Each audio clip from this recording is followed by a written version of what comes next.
I want you guys to do a prompt. So let's put in your favorite time or what your favorite thing to do is for springtime. So what do you love to do for springtime? We just celebrated Ostara.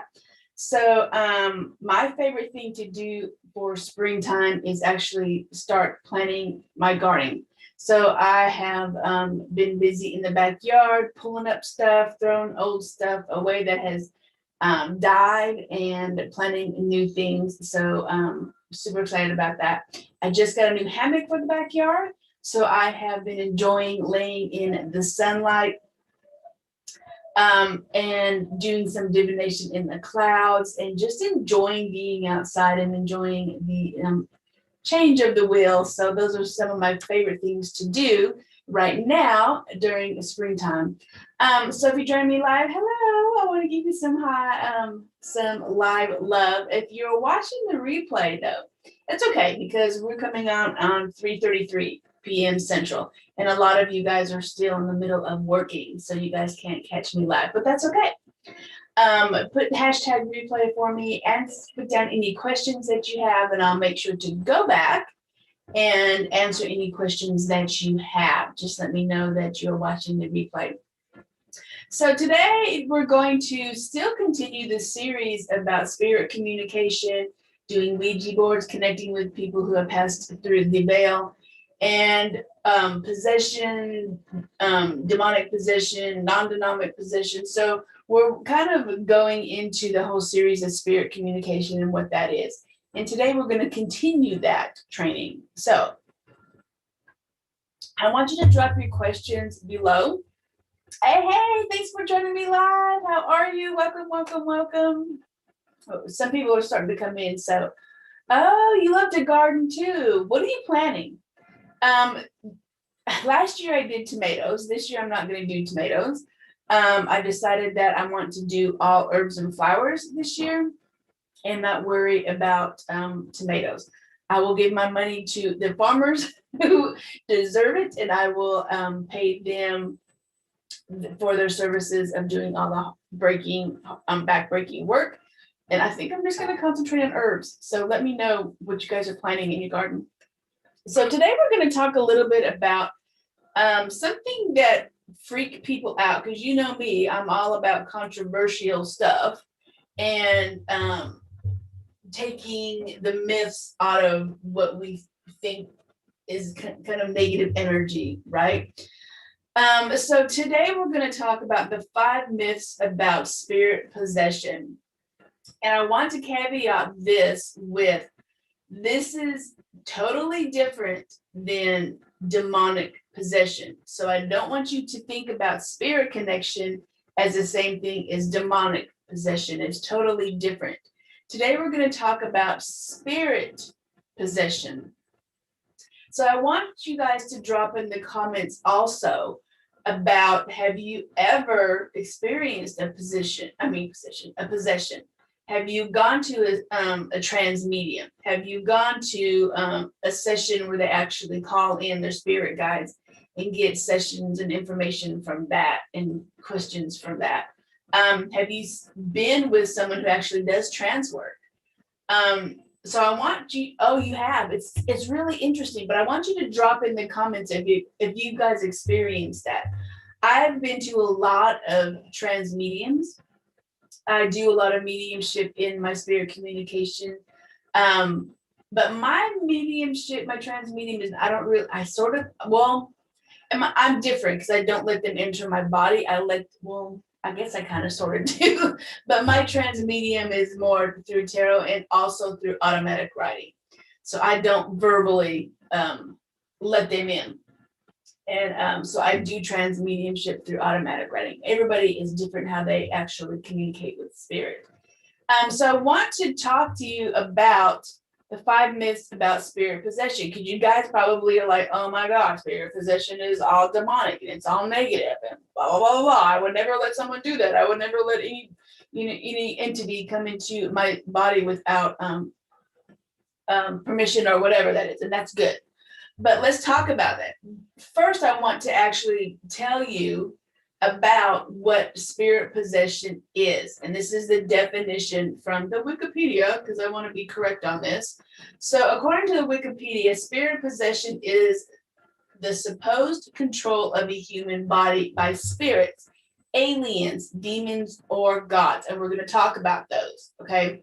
So the concept of spirit possession exists in many, many religions, including Christianity, Buddhism, Haitian Voodoo, Wicca, Hinduism, Islam, Southeast Asia, and African traditions.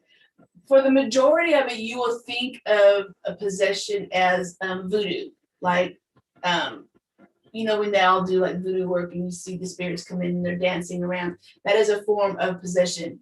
So that's traditionally what people automatically think of when they think of spirit communication or possession, but that's not it at all. But that's just what's portrayed in the media. That's what people automatically go to. In 1969, a study funded by the National Institute of Mental Health, spirit possession beliefs were found to exist in 74% of a sample of 488 societies in all parts of the world. So that means that spirit possession runs the gamut of religion, of demographics, of location, and it's not just something like everybody thinks is very evil, and it only happens to people who don't believe in God. Okay, we'll talk about that too. Let me look at the comments. Oh yeah, you have. That's interesting. Oh, hey sister, how are you? I haven't been here forever. I'm so glad you caught me live. So glad that you're here. And I want to talk a little bit about that too also. That's a very interesting question, and we'll revisit that. So depending on the culture context of which it is found, possession may be considered voluntary, involuntary, or may be considered to have beneficial or detrimental effects. And we're going to talk about that too. So that's a really good question that I want to pose to you, and put that in the comments. Do you feel that possession is a positive or negative thing? And that we're going to talk about some of those myths about that. So within possession cults, the belief that one is possessed by spirits is more common among women than men. And I believe in that. I believe that women are more open spiritually, and because we are vessels, right? We are the feminine energy, so we try to be more sensitive. Well, we probably are more sensitive. So that leaves us open to possession, spirit possession. Now remember, I am not talking, but for this training, I am not talking about demonic possession. I'm just talking about spirit possession. Okay. Yeah, I agree with that. Very good point. I agree with that. So let's talk about what I'm drinking today. Today, I'm trying to get better handle on my health. So today I'm doing half coffee and half protein drink. So it's really good. Actually, you should try it. So let's drop into the myth number one. And I really want to talk about a discussion, or have a discussion about how you feel about possession. So myth number one is, when you do spirit possession, you will bring in a demon or negative energy. And that is completely not true. Remember, I said we were talking about spirit possession, not demonic possession. Spirit possession, you can have ascended masters come in, you can have aliens come in, you can have your guides come in, you can have your healers come in, any entity, you can have your grandmother come in, your ancestors come in, you can have any spirit come in that is not demonic. Okay, so it's not necessarily always going to be a negative or demonic energy. And I want you to be aware of that. I want you to really dispel that of being or having spirit possession always being a demon or having negative energy. It's not. Spirit communication and spirit possession, I've seen many, many sessions, and I've been a part of many sessions A lot of the times, especially when you're working with metaphysical science, or not in metaphysical and more like spiritual.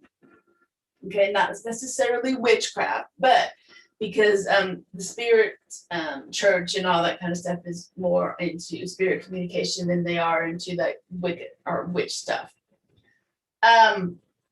So a lot of those do channel and do allow spirit possession to come in through their guides from, ascended masters or aliens, and you get a lot of information from them. So I want you to really let go of the concept that spirit communication is always going to be about negative energy and demonic.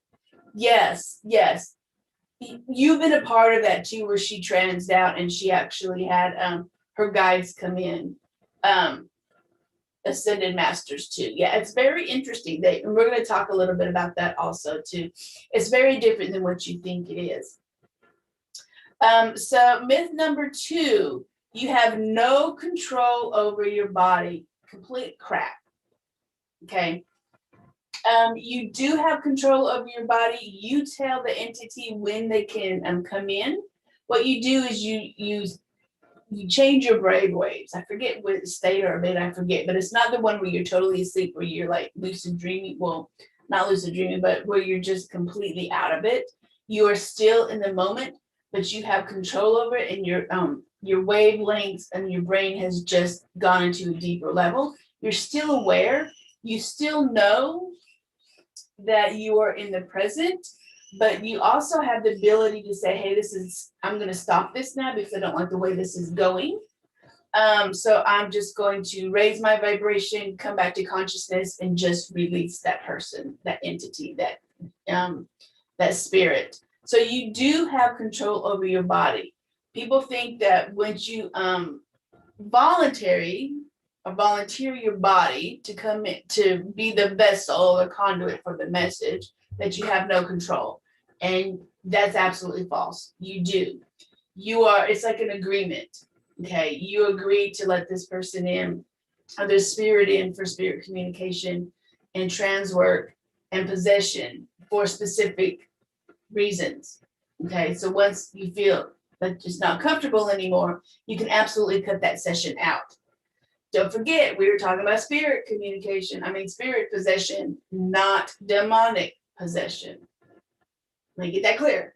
Spirit possession, not demonic possession. So myth number 3, you are unaware what is going on around you. We just talked about that. You are completely aware of what's going on. Some people may talk in tongues and they're like, I don't know what I said. I just know what I said. I said, no, I was saying something. You have control of your body. Because there's a difference between total possession and just where you have total loss of your body. You just have no idea what you're doing. I'm not talking about that.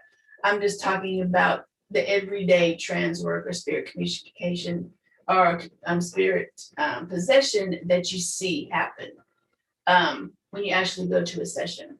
So you do have awareness of what's going on. You do have control of your body, what is going on, and you have control of the session. So don't think that you have no control and you're just this being's puppet, because you're not. You have total control and you're aware of what's going on. You may not want to be in a position where, or you may trust that entity the more you're working with especially your spirit guides or the ascended masters. You may give up that control, or you may I just want to, be in the present. I still want to be aware, but you can use my voice to convey any messages.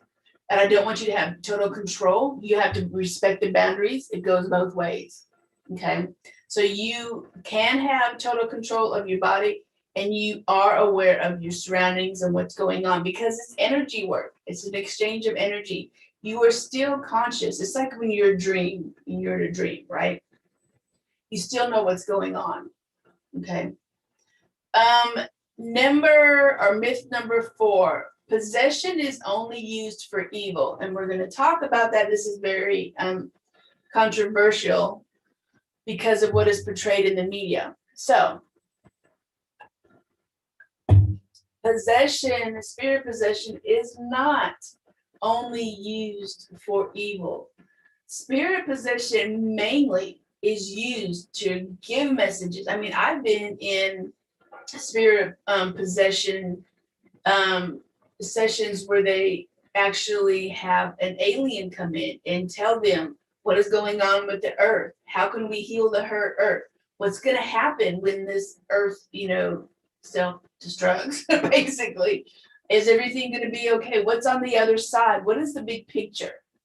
What's happening universally, not just globally, right?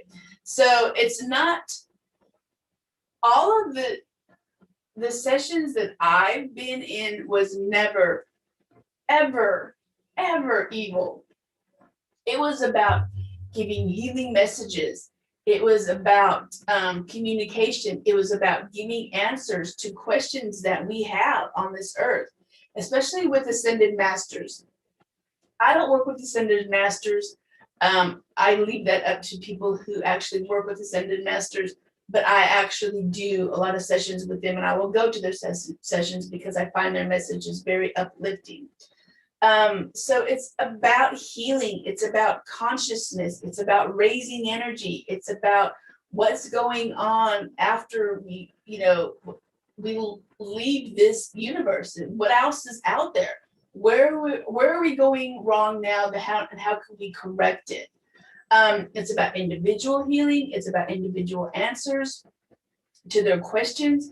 So it's never about, for me, good or evil, because that's not my intentions. Okay, so I guess it probably could be if that's what your intentions are, but mine never has been. Mine's always been uplifting, positive messages, and getting the answers that we need, especially when you're dealing with ascended masters and aliens. I really find it fascinating when people call in their aliens that they know of, and what the plan is, right? So that's really interesting. So if you can find one of those sessions, that would be really, really cool if you guys can experience that. And I do encourage that, especially when we get back into doing groups again. Find a trance medium or find a person who does spirit possession with. I would start off with something easy, something sweet, something nice, which is probably ascended masters or a spirit guide. Okay, my nose is itching, y'all. Sorry. So yeah. She said that she's been to one that had ascended masters also. So that's probably the most common one that you will probably experience is oh my gosh, what did I just say? Ascended masters or even gods and goddesses. And angels. Angels is another one. A lot of people trans out and they call in Saint Michael or an angel. So think of that. Go explore that. Number 5, you can't believe in God or source in order to be possessed or have a spirit possession. That's completely crap. That's completely false. We talked about earlier about how spirit possession has pretty much been in every single religion.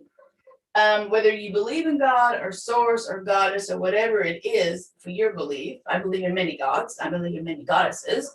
I just don't believe there's one source as I don't believe in Abrahamic religion. That's just my path. Everybody has their own path.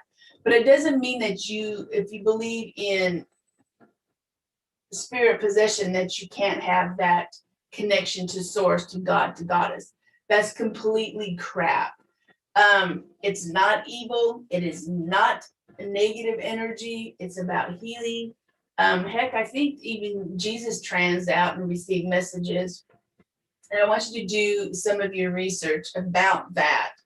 And, Hinduism and, Buddhism, that kind of thing, always had sessions where they actually had spirit communication, and then the higher beings, if you want to call them, will come in and give them messages. So the thought process that it's evil, that you can't believe in God or higher source, or that you're never going to be in control of your environment or yourself is completely false. So I want you to start looking at spirit possession, not demonic possession. I keep saying that, but I can't tell you all enough. It's separate. Demonic possession is a whole other thing that I probably should talk about. But spirit connection can give you lots of answers. And I really encourage you to do a session to just bust out of the myths about spirit connection. Spirit possession. I keep saying connection. So, and really experience it for yourself, because it's not what you think it is. Okay. So I'm going to leave in the comments. We're going to talk about the challenge that's coming up in about 2 to 3 weeks. Oh my gosh, when is it? April 12th to the 16th or something like that? Yeah, 12th to the 16th. I had to look at my calendar. And we're going to talk about this stuff. We're going to talk about the myths and misconceptions of communication with spirit and possessions and speaking to people who have passed over through the veil, Ouija boards, really just giving that fear over so it doesn't keep you from working in your gifts. Because I know a lot of you, and I get messaged every day about how do I step into my spiritual gifts, my spirit communication. I'm scared I'm doing it wrong. What if I bring in a demon, or what if I bring in negative energy? How do I protect myself? I think doing this is, my grandmother and my mother said, if I do this, I'm going to hell and it's evil.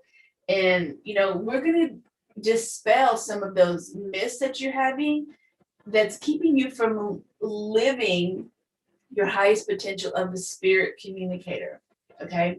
So we're going to help you work through those fears. And there's going to be a 5-day challenge coming up.